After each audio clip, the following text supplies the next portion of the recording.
Have you ever wondered while playing KSP, what is the highest point on all of Kerbin? Which mountain peak stands above all the rest? Could we perhaps conquer it and climb all the way up its treacherous slopes in a rover? Wait, no? You spent your time actually going to space because this is a space game or something? I mean, fair enough. But alas, today, or really a few decades in the past on Kerbin, thanks to a request from Certainty Weather to set up a weather station at the summit to improve their forecast accuracy, as well as to monitor the surrounding area, here we are. Why they decided to go to the Kerbal Space Program, of all people, to carry out this task remains a mystery, as do their motivations. Initially, the KSP struck down the deal due to its absurd nature, but because they had a massive new rover mission coming up in the form of the Odyssey, bound for a full circumnavigation of Jules Moon Tylo, they decided it might be a good opportunity to serve as a sort of training mission for future roving endeavors. And also they had a second rover lying around not being used, so they could just disassemble that for spare parts. And thus, the Galehead all-terrain vehicle was born, named for the famed Kerbal explorer who discovered Mount Kevist, and it's composed mostly of recycled parts from the Odyssey 4 rover.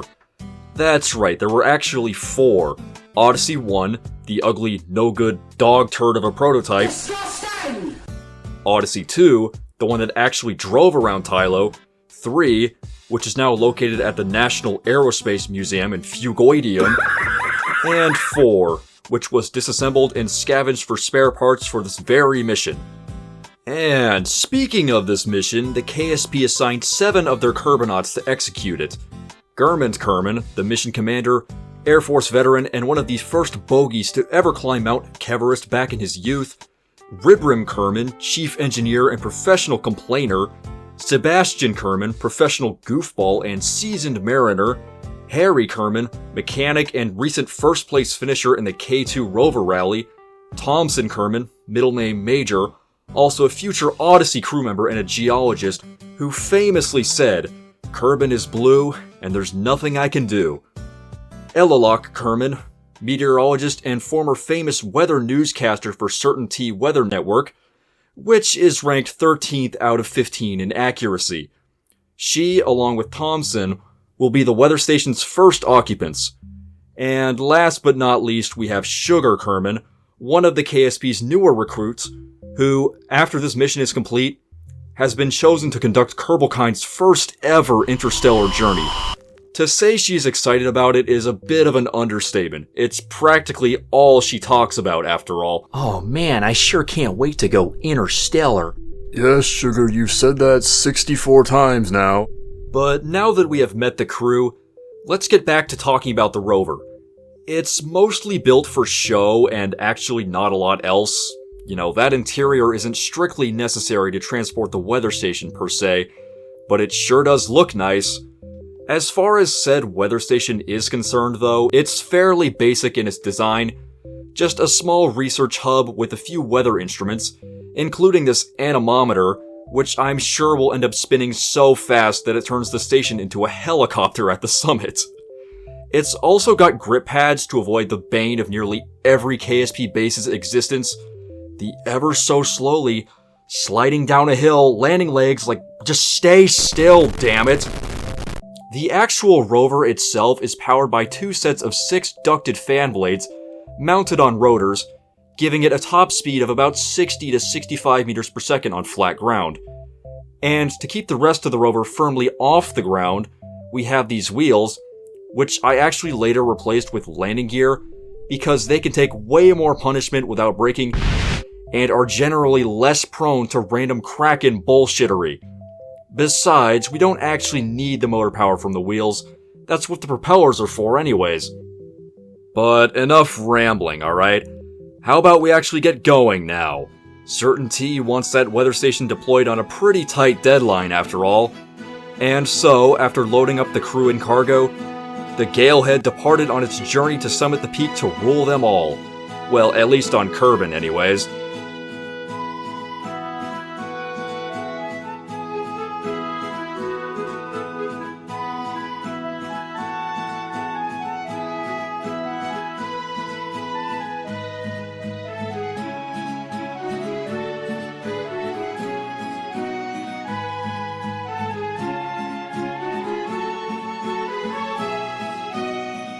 In order to make this journey a bit more interesting, and also because I want to keep y'all guessing whether or not I will use it in each video, I've decided to actually reinstall parallax for this mission, which means that we will constantly be having to pay attention to avoid the numerous trees that now populate the landscape, which, while it definitely adds a hazard, will hopefully make this journey a lot less tedious and more engaging if I actually have to use more than 2 brain cells.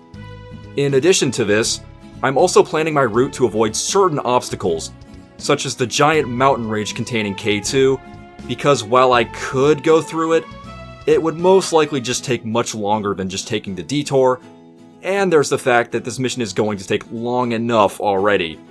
However, speaking of routes, where exactly am I going to take this thing to reach Mount Kevist?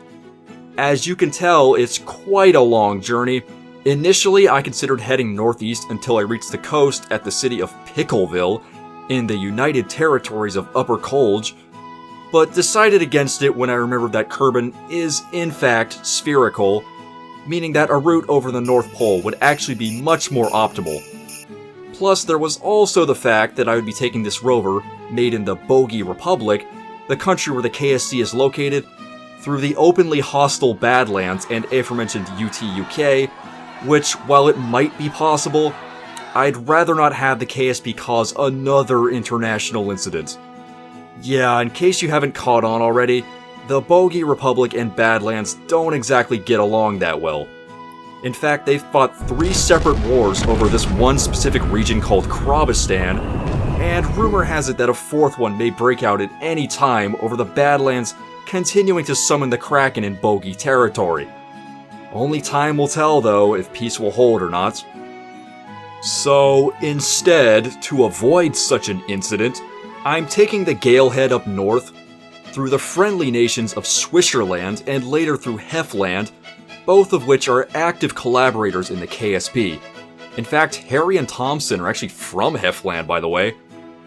Though I suppose I could have also hypothetically started from Woomerang launch site to make the trip even shorter, but given the current situation in the region, I don't think that's a very good idea either. Anyways, talk of Kerbal geopolitics aside, we made very quick progress through the first couple hundred kilometers of the journey, jamming out the highway tunes, weaving between trees, getting cool shots of the rover, and ultimately driving all the way until Kerbal set over the horizon.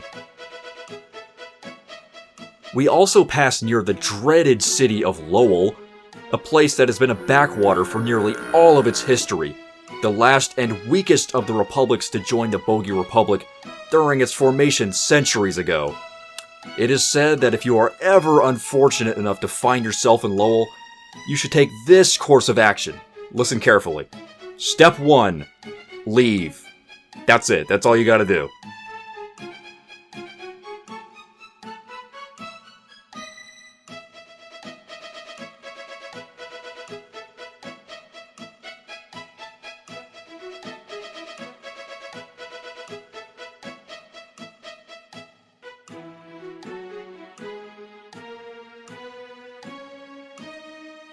The miles then dragged on, day became night, and all the while the Galehead continued merrily on its way through the Bogey countryside, with Germund regularly deciding he was bored, and then getting up to reckless antics, much to engineer Ribrim's annoyance. This more or less has been the dynamic between these two for practically all of their lives, ever since they first became friends at Arrowden High School many years ago. Indeed, Ribrim was sure to let Germund know what he thought of his antics every time he nearly caused an accident, calling it irresponsible and citing safety concerns or something boring like that. Complaining or no complaining, however, the journey continued, and as a storm was brewing in the distance, the Galehead finally came across its first international border, that of Swisherland, a country famed for its commitments to both basketball and the gear between drive and reverse.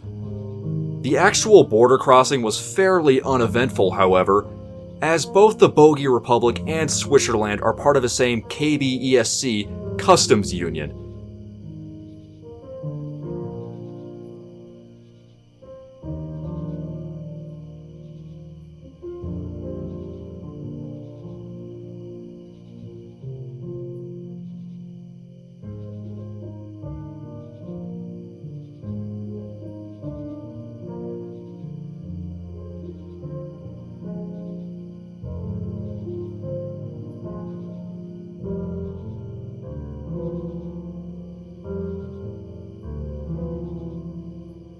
Shortly after this, the crew rested up, crossed through the town of Bogensbach at the 300-kilometer mark, and trekked on, nearly veering off into the neighboring Crag Federation by accident.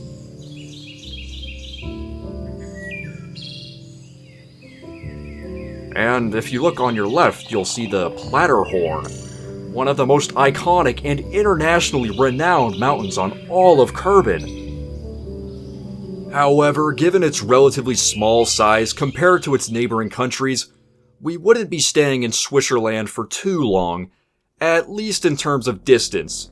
That didn't mean it would be easy, however, as the Galehead still had to make its way through steep ridges and narrow mountain passes before it eventually reached another border, that of Hefland. After crossing into Hefland and subsequently descending out of the Cannonball Mountains, I guess you could call this a canon event, the Galehead then began to turn up its pace as it began racing across the relatively flat expanses of the country. A country that we would be in for quite a while, as Hefland extends all the way from here up to Kerbin's North Polar ice cap. No. Wait.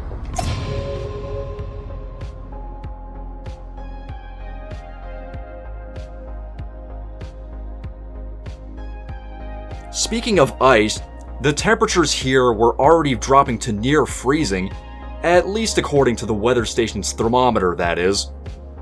The trek through Hefland then went fairly smoothly throughout, as there were no major obstacles between us and the far north.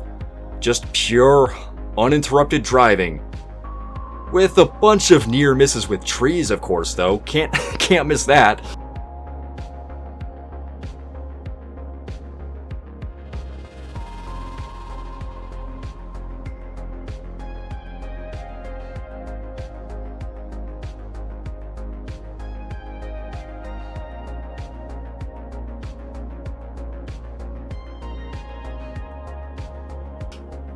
Then, seemingly out of nowhere, the trees just kinda stopped.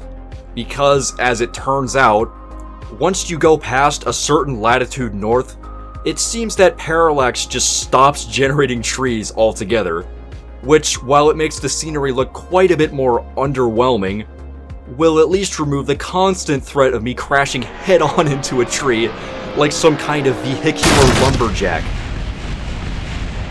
The stock trees, however, remained, and they were all the Galehead's crew really had to look at as they ventured across the icy tundra towards the pole.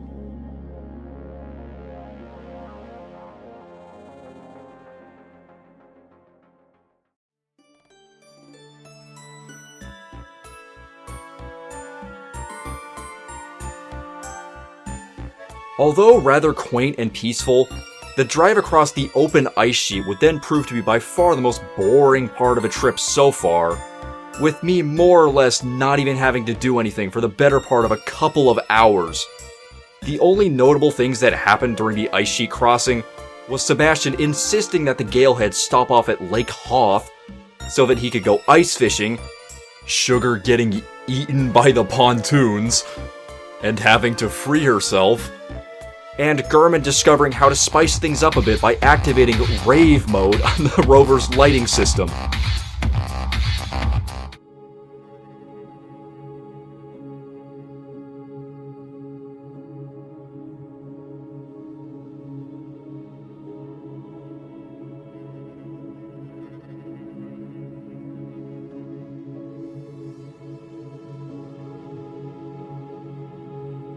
Until, finally, some hours later, the Galehead emerged on the other side of the ice cap, entering the sparsely populated, desolate region known as the Invictan Frontier, before then immediately getting caught in a blizzard.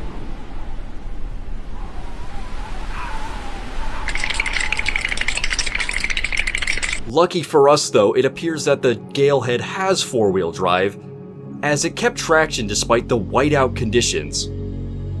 After the storm had passed, it then continued towards the southeast, until, at long last, the mountain range containing Kevist, the Isolation Peaks, came into view. In order to actually reach the famed Kevist base camp, I then had to mostly go around them, treating the crew to magnificent views of the slopes. Until, finally, a while later, the crew reached the base of Kevist and decided to rest up for the night before climbing to the peak the next morning.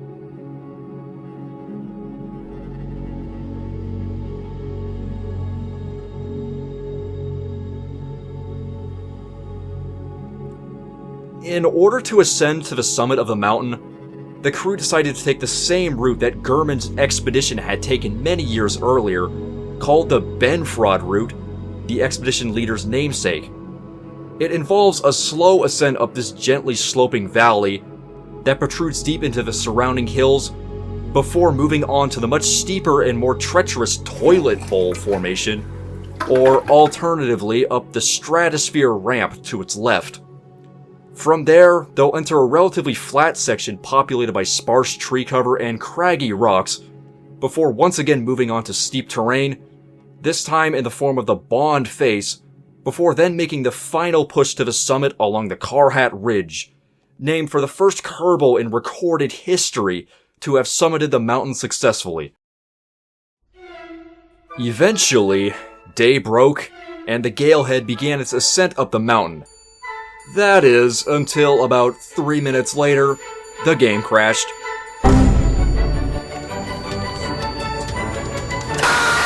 And also the game crashed, so that didn't help. Sun Arc system. Wait, stellar gravity assist. For the life of me. And one reload later, it then began making its way up the Toilet Bowl, before after a couple of incidents,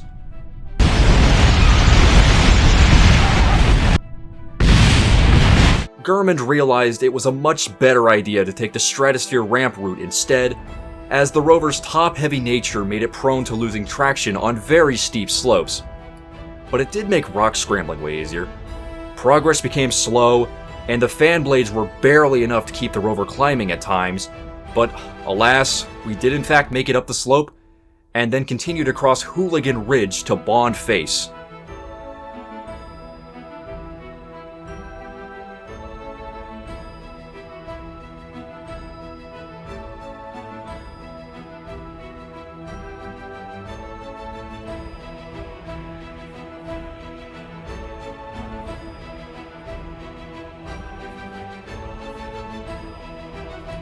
The stratosphere ramp would actually prove to be the most difficult part of this entire climb, as by comparison, the trek up Bond Face was relatively tame, even with the fan blade's lower thrust output due to the higher altitude.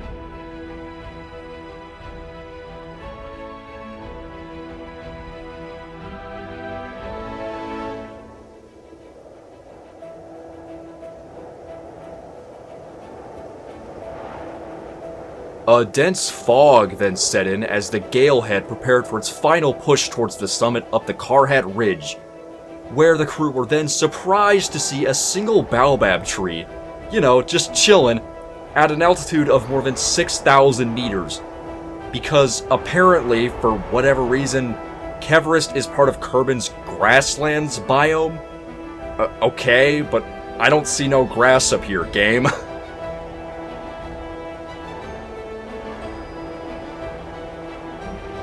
Through the howling, icy winds, the Galehead then continued up until, eventually, it broke through the cloud layer, revealing the summit just a short distance away.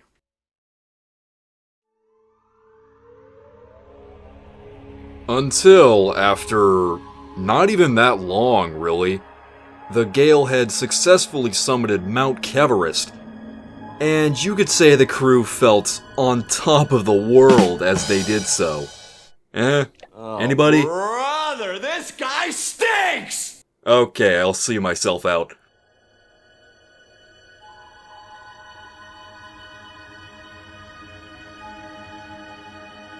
Ecstatic, Sebastian Kerman was then the first to disembark the rover in order to verify the peak's exact elevation.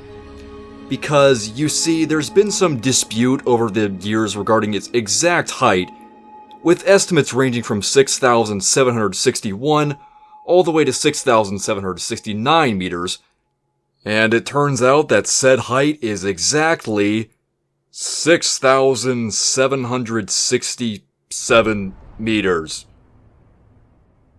You're joking, right? No. This has to be a mistake, right? I refuse to believe that this is real. Did we calibrate the altimeters? Is everything working properly? Please, no. What about that other peak over there? Is that like 2 meters higher? Is that what they're talking about? It's gotta be over there, right? You got so close.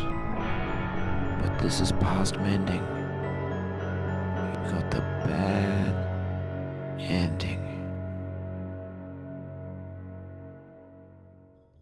Alright, say it was a rounding error and put 6,768 in the official report. You hear that, Sebastian? You do that right now! Regardless of the unfortunate final elevation, the crew still got out for a photo shoot at the top of the world, with an endless expanse of clouds visible in all directions as far as the eye could see. And then, in order to fulfill CertainT's contract, the weather station was deployed, as well as a tiny scout rover that Thompson and Ellock could use to collect samples from the slopes, but I doubt it could get either one of them back to civilization, however. Speaking of the weather station, Thompson then also deployed its EVA science experiments, as top Kerbal scientists have always wondered how Mystery Goo would react to such extreme wind speeds, and now that their work was done, the crew decided to relax and spend the night on the summit.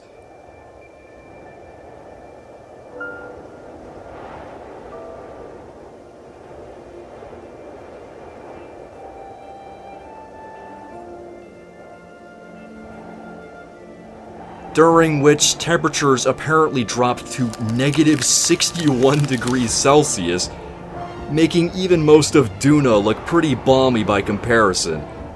It also doesn't help that it's one of the windiest places on all of Kerbin as well, though not quite as windy as Mount Doshington back in Hefland.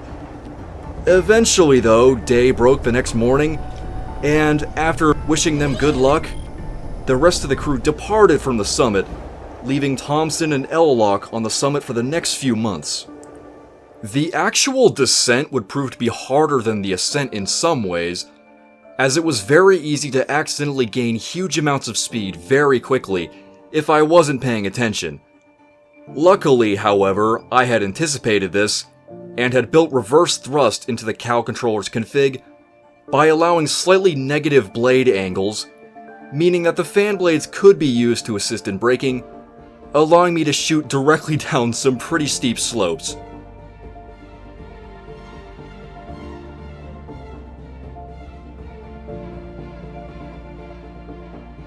Including back down the stratosphere ramp, although it was extremely sketchy, as when I began my descent, a thick fog rolled in, and the rover was barely able to maintain traction. Yeah, so needless to say, Ribrin was not too happy with Germund for almost driving the rover off of a cliff, but in the end, it managed, and visibility returned as we passed back beneath the cloud layer. From there, it was then pretty much a straight shot all the way back to base camp, with an incident along the way.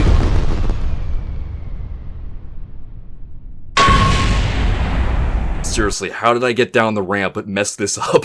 And after that mountaineering adventure had been completed, the Galehead could then begin the second phase of its mission, reaching the lowest point on all of Kerbin. Yeah, that's right, we're going to the bottom of the ocean again, because apparently, in order to test the durability of their soda cans, Zoka-Cola decided it would be best to contract the KSP to send one to the deepest point in all of Kerbin's oceans. Once again, why they would go to the space program, of all people, to carry out this task remains a mystery, as do their motivations. But alas, they were willing to pay out a generous sum of funds, as well as give the KSP staff a lifetime supply of Zoka-Cola, so here we are. The KSP also decided it would be a good opportunity to test the as of yet unproven concept of making things sink, which they decided to do by strapping a chair to a couple of ore tanks and hoping for the best. Boy, I pity the poor bastard that has to ride that thing all the way into the abyss, though. But alas, that's quite a way off, considering the distance we'll have to travel to actually get all the way to the smiley-faced trench after all. In order to reach it, the Galehead then headed to the Heflander port colony of New Himpton, a town famous for its maritime frontier culture and obsession with crabs. Seriously, nearly every single type of food here involves crab in some form or another. You got crab leg soup, crab rangoons, crab chips, crab mac and cheese, you name it.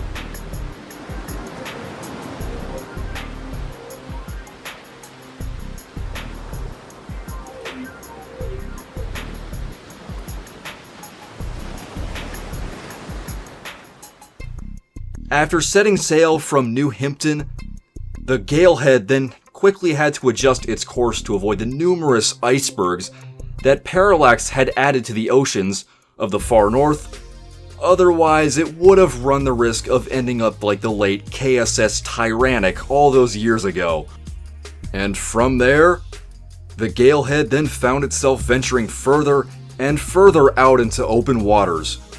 And well, I'll spare you the rambling because this thing is slow as molasses over the water, which made this phase of the trip quite possibly one of the single most boring things I've ever done in KSP, even more so than doing lengthy burns with a thruster-weight ratio of 0.01.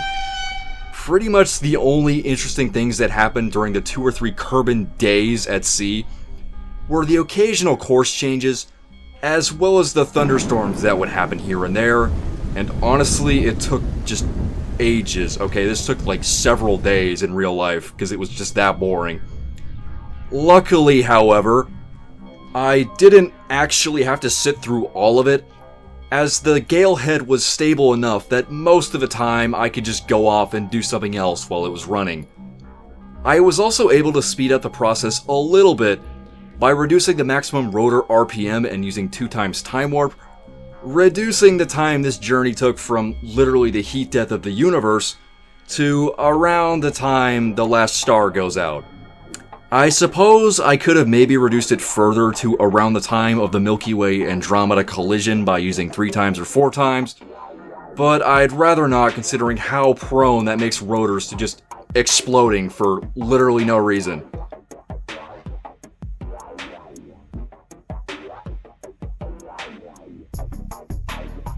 Until, after literally an entire week in real time, and a few days in-game, the Galehead finally reached the expected coordinates of the deepest point in Kerbin's ocean, the East Ocular Trench, located in the broader Smiley Face Trench network in the Peregrine Ocean.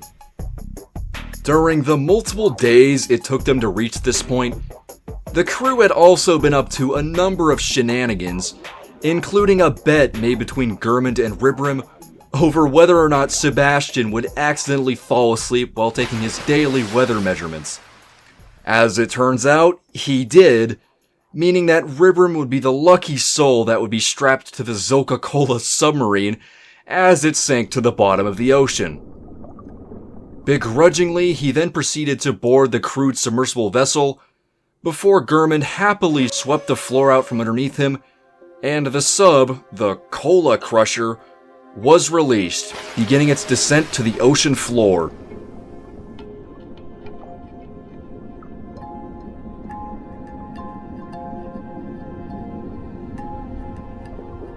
The Galehead above him then quickly disappeared from view, and before long, Ribrim found himself in increasingly total darkness.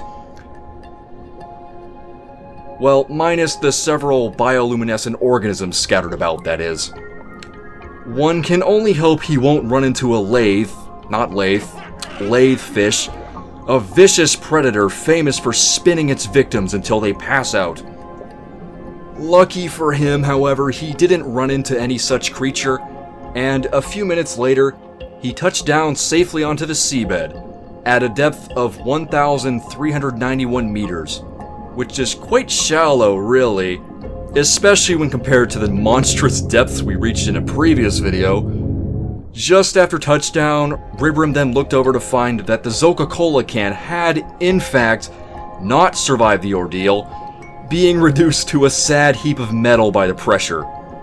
The executives aren't gonna like this one, are they? After spending a short while at the literal bottom of the world, Ribram then decided he really didn't like it down here, as this area matched 7 of the 9 preconditions for stimulating terror in Kerbals, and as such, he began his ascent back to the surface. But also decided to leave the Cola Crusher on the seabed forever, to spite Germund and his bed, meaning that as he ascended all the way back to the surface by himself, very, very, very slowly.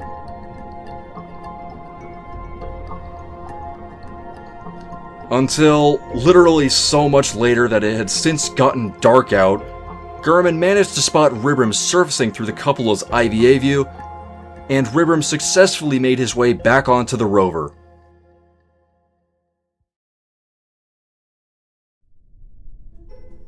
Now that their mission had, in fact, been completed, and because it was truly a beautiful night out, the crew then decided to have some fun with their remaining signal fireworks. With a little bit of help from the resident pyrotechnician, Sugar Kerman, they then put on quite an impressive display. Ready for action? Fire! Oh my god. I call this one Castle Bravo.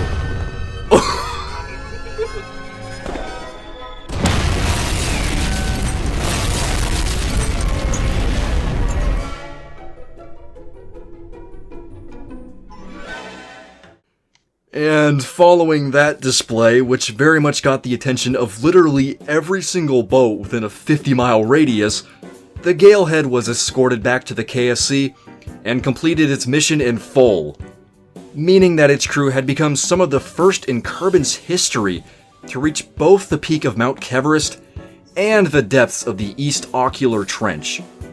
Germund and Ribram would then go on to serve on the later Odyssey mission, and meanwhile, Thompson and Ellock remained atop the summit of Kevist, more likely than not regretting their life decisions. But someone would come pick them up and rotate them out with another crew in a few months, right? Right? Anyways, thanks for watching and see you in the next one, dweebs.